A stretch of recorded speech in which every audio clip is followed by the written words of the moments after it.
We're happy to share with you some of our fondest memories of Auntie Winnie, better known as Tawny, and our cousin Glendon. Tawny was our closest aunt, and by extension, we were closest to our cousins, especially Hoopy and Dawn. Our mom, standing right beside me, is the youngest sister for Tawny, known to our cousins as Auntie Patsy. These are our mommy's memories of Tawny. As a child, I remember my sister. She was our Santa Claus, bringing balloons and Fifi from Kingston. In my early teens, I was sent to live with her. She was walking me one day when a lady said, she forget beating she to face me. My sister just looked at her and said, "Who asked you? Mind your own business."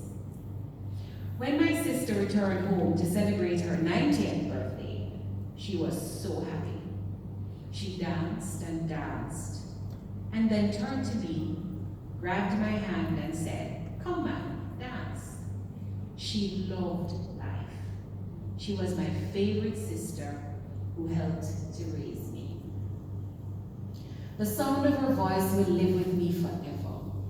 And even on the days when she became more forgetful, and whenever I called, I would ask her if she knew who she was talking to. And with a chuckle, she would say, "What do you mean, who talking to me? It's my little sister. I can't forget that voice." Missing her is an understatement. Rest, my sister.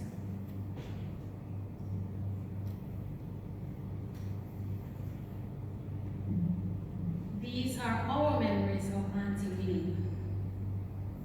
Tawny was always pleasant, and whenever we saw her, she made us each feel special. We never wanted her to leave whenever she visited.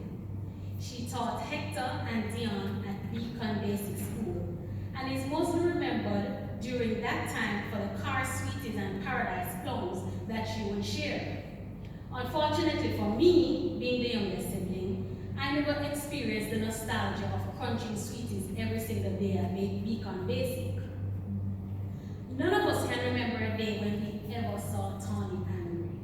Neither can we recall her not smiling or laughing or encouraging someone. She always had a pleasant disposition.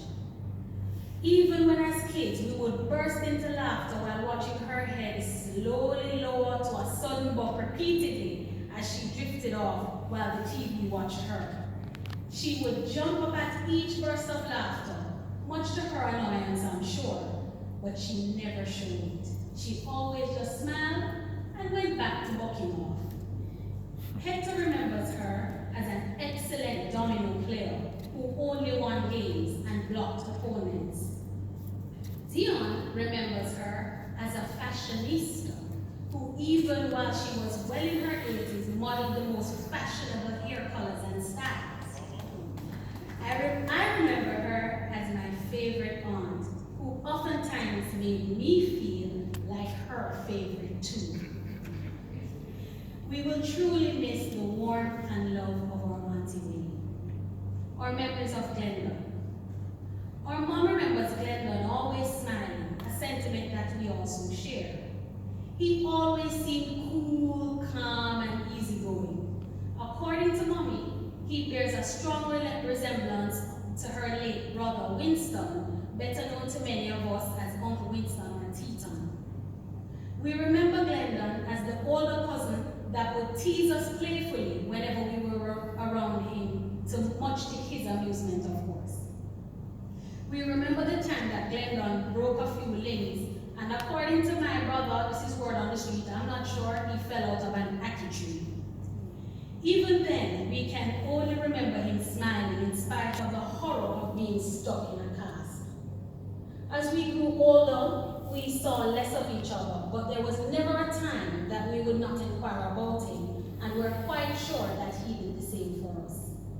We can collectively say, without reservation, shadow of a doubt, that our memories of Glendon are only fond ones and we will cherish them forever. We thank God for the lives of Auntie Winnie and Glendon.